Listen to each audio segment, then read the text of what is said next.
Take a moment to look at the objects surrounding you. Perhaps you are sitting in a chair or looking out of a window at a paved street. We'd like to think of our lives as being defined by the cutting edge of progress, a clean break from the primitive struggles of the past. But what if I told you that you are currently living inside a web of invisible threads, some of which were spun thousands of years ago? These are the hidden constraints of historical continuity. They are the silent forces that dictate the width of our roads and the layout of our keyboards. History is not a collection of dusty artifacts in a museum. It is a living, breathing machine that is still running in the background of your daily life. Today we are going on a journey to find the lock-in moments where a single choice made centuries ago determined the exact shape of your world. Stick around until the very end, as our number one entry reveals how a prehistoric decision still dictates the economic wealth of modern nations. Title card, number 10, The 3 Speeds of Time, to understand how these threads work. We first have to look at the intellectual framework provided by historian Fernand Braudel. Braudel suggested that history moves at 3 distinct speeds. The first is what we see in the news, the surface-level froth of events. The second speed is the conjectural history, which tracks midterm cycles like economic shifts that take decades to play out. But beneath it all is the third speed, the longue durée. These are the invisible threads that move so slowly they appear static. These are the geographic boundaries, the climate, and the deep-seated social mindsets that survive for millennia. While empires rise and fall like waves on the surface, the longue durée is the deep ocean current that guides where civilization is actually going. Title card, number 9, The Iron Ruts of the Empire. You may have heard that the width of the space shuttle's solid rocket boosters was determined by the width of a Roman chariot. While modern historians note this is a bit of an oversimplification, the thread behind it is absolutely real. It is a classic case of path dependency. Roman chariots were built to a specific width to accommodate 2 horses. These chariots carved deep ruts into the roads of Europe. Later, the first wagons had to use those same ruts to avoid breaking their axles. When the first railways were constructed in England, they were built by the same craftsmen, using the same tools and gauges. This standard gauge was exported to America. When NASA needed to ship rocket parts by rail through narrow tunnels, those tunnels were sized for that gauge. A design choice made by Roman engineers 2,000 years ago effectively dictated the dimensions of the most advanced spacecraft in human history. This shows how once a path is chosen, it becomes nearly impossible to leave. This brings us to the very keys you use to type. Title card, number 8. The 1870s finger dance every time you send a text or write an email. Your fingers are performing a dance designed in the 1870s. The QWERTY keyboard layout is a perfect example of the lock-in effect. In the early days of mechanical typewriters, metal hammers would frequently jam if keys near each other were pressed in rapid succession. To solve this, designers separated the most common letter pairings to slow down the typist just enough to prevent the mechanism from seizing up. We no longer use mechanical hammers, and our digital screens can process inputs at the speed of light. Yet, because generations learned this specific configuration, we are locked into a 150-year-old solution for a problem that hasn't existed for decades. It is a thread of muscle memory that connects every modern coder to a Victorian mechanic. Title card, number 7, The Linguistic Kitchen. If you have ever wondered why English is such a strange, hybrid language, you only have to look back to the year 1066, when the Normans conquered England. They didn't just change the king. They created a linguistic thread that still defines our social classes today. The peasants, who spoke Old English, spent their days tending to the animals. Consequently, our words for the living creatures are Germanic, cow, pig, and sheep. However, the ruling elite spoke Anglo-Norman French, and they only encountered these animals when they were served at the dinner table.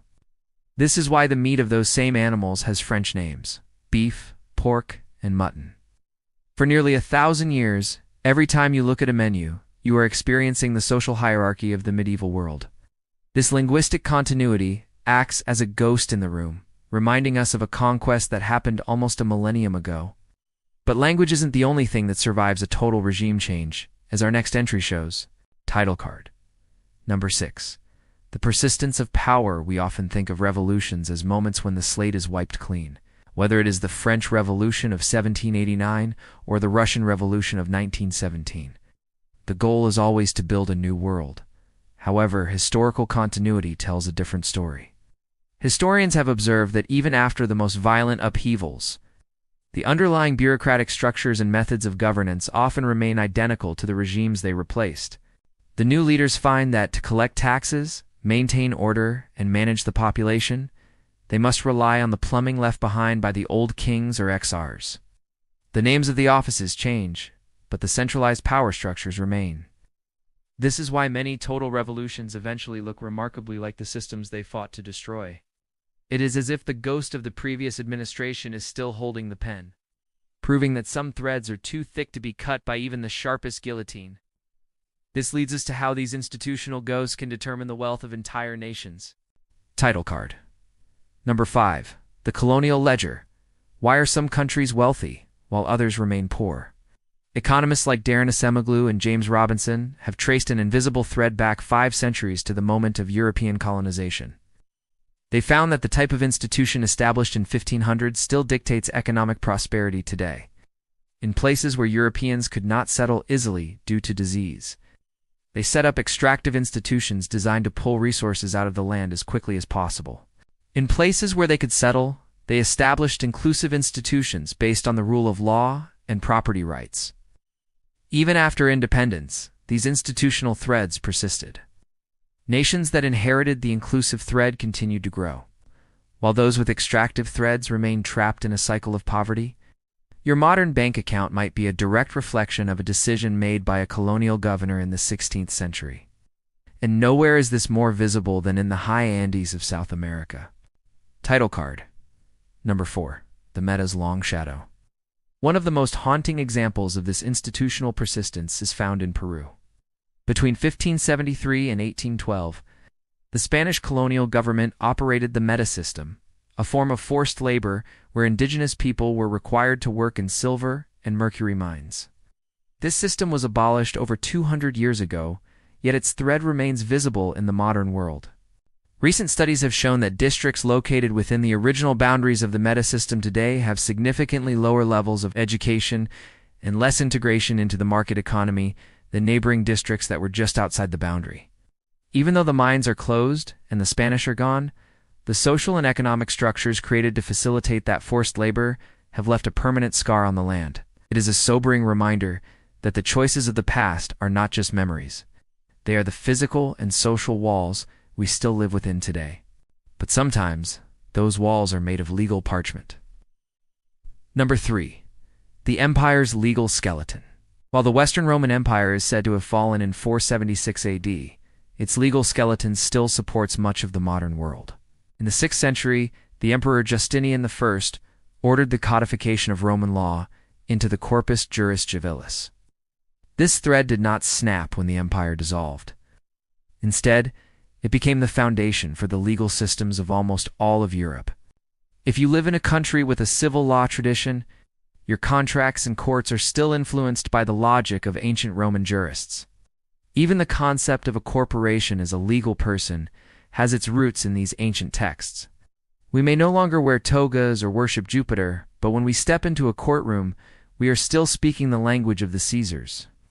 But as we move into the future, a new kind of invisible thread is being woven into our digital existence. Number 2. The digital bedrock. We are currently in the process of creating our own ancient history for the future. This is what we call algorithmic path dependency. In the 1970s and 80s, the pioneers of computing made thousands of small, arbitrary decisions about how data should be handled. These decisions, such as how systems track time, are the invisible geography of the internet. Because so much of our modern infrastructure is built on these early foundations, it is now nearly impossible to change them. Just as the Roman chariot ruts defined the space shuttle, the coding shortcuts of a few engineers 50 years ago dictate the limits of our digital world. We are building a skyscraper on a foundation of 1970s concrete, and that thread will likely persist for centuries to come. We come to the most profound thread of all, the one that governs the very earth beneath your feet. Number 1. The hidden geography. We finally arrive at the concept of the longue durée, where our destiny is often carved into the mountains and rivers. Many believe human ingenuity can overcome any obstacle, but historical continuity suggests our destiny is carved into the geography. Look at a map of modern Europe or China, and you will see that the most prosperous cities are almost identical to prehistoric trade hubs. Geography creates a lock-in that even modern technology cannot fully break. If a mountain pass was the only way through a range 10,000 years ago, it became a road and eventually a fiber optic cable route. The wealth of a modern city often has more to do with geographical threads that made it a natural focal point before recorded history. We are not just living after history. We are living inside the structures that geography and time have built for us. It is the longest unbroken thread of all, connecting the first wanderers to the modern commuter in a single, continuous line. History is not a sequence of disconnected events, but a single, flowing tapestry. From the width of our rockets to the words we use for our food, we are constantly interacting with the decisions of people from centuries ago. When you understand these invisible threads, the world stops being a collection of random facts and starts to look like a coherent story. If you found a piece of your own life in one of these threads today, drop it in the comments below. We are all part of this inheritance, and your story is another stitch in the fabric. Don't forget to share this with someone who appreciates the deep roots of our world. Till next time, remember that the past is never truly gone. It is simply the ground you are standing on right now.